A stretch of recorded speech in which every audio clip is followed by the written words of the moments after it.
Menjadi bagian dari suku kecil pemburu pengumpul dapat membatasi pilihan Anda dalam mencari pasangan.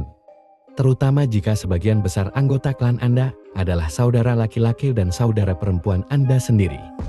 Berdasarkan hasil studi genetik baru, para penjelajah zaman batu terakhir di Eropa telah mencoba mengatasi masalah ini. Caranya, mereka memastikan untuk berbaur dengan pemburu pengumpul yang tidak memiliki hubungan darat dengan mereka. Hal ini untuk mencegah perkawinan sedara, sekaligus menghindari pertumbuhan populasi petani Neolitikum. Para peneliti mengurutkan genom dari 10 kerangka yang ditemukan di situs ikonik zaman batu di Hudik, Tefik, dan Campigi di Prancis. Menurut para peneliti, permukiman kuno ini dikenal karena penguburannya yang sangat terpelihara dengan baik dan kaya. Penanggalan radiokarbon pada kolagen di tulang menegaskan bahwa semua kerangka tersebut berusia sekitar 6.700 tahun. Jadi semua kerangka itu berasal dari periode ketika Mesolitikum digantikan oleh Neolitikum, ketika kelompok pemburu pengumpul digantikan oleh komunitas pertanian. Para peneliti menulis, keadaan ini dapat membuat kelompok-kelompok ini terjerumus ke dalam penyimpangan genetik yang parah, karena ukuran populasi yang sangat kecil, sehingga tidak ada alternatif lain selain pertalian darat dan konsekuensi buruknya. Prospek suram ini diperkuat oleh fakta bahwa ketiga situs tersebut memiliki kuburan bersama, dengan banyak individu yang dikuburkan berdampingan satu sama lain. Praktik seperti ini tidak biasa pada periode zaman batu ini, dan sebelumnya telah ditafsirkan sebagai bukti bahwa orang-orang ini adalah saudara-sedara. Bertentangan dengan narasi ini, penulis studi Amelie Violet menjelaskan dalam sebuah pernyataan, hasil studi kami menunjukkan bahwa dalam banyak kasus, individu-individu tersebut tidak memiliki hubungan keluarga.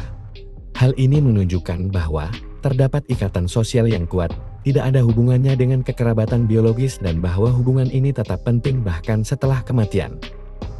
Data isotopik kemudian digunakan untuk memastikan bahwa penghuni setiap lokasi merupakan kelompok yang berbeda.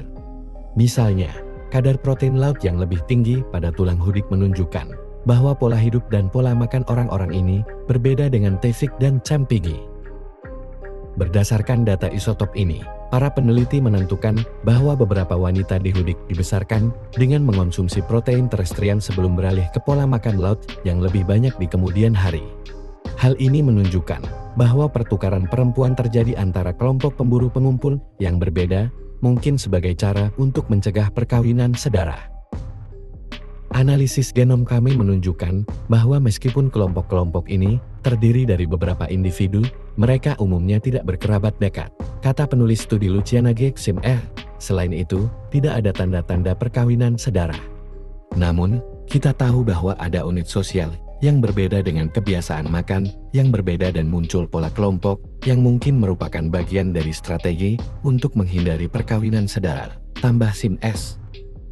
Sebelumnya, ada dugaan bahwa beberapa perempuan yang dikuburkan di situs-situs tersebut sebenarnya dibesarkan di permukiman pertanian, di mana mereka lebih banyak mengonsumsi hewan darat sebelum kemudian berasimilasi ke dalam kelompok pemburu pengumpul.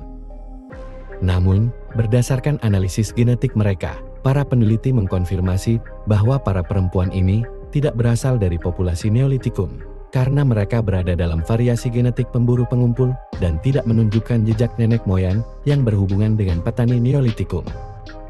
Oleh karena itu, bertentangan dengan kesimpulan sebelumnya berdasarkan data isotop stabil dari lokasi yang sama, komunitas penjelajah Mesolitikum akhir hanya melakukan pertukaran pasangan dengan kelompok pemburu pengumpul yang bertetangga, kecuali petani Neolitikum. Sesuai dengan hasil tersebut, para peneliti mampu menyajikan gambaran yang lebih akurat tentang interaksi antara pemburu pengumpul terakhir dan petani pertama yang menduduki Eropa Barat. Lebih khusus lagi, mereka menunjukkan bahwa aliran gen apapun yang mungkin terjadi di antara kedua kelompok adalah sara dan dihasilkan dari individu-individu dengan keturunan pemburu pengumpul yang bergabung dengan kelompok petani dan bukan sebaliknya.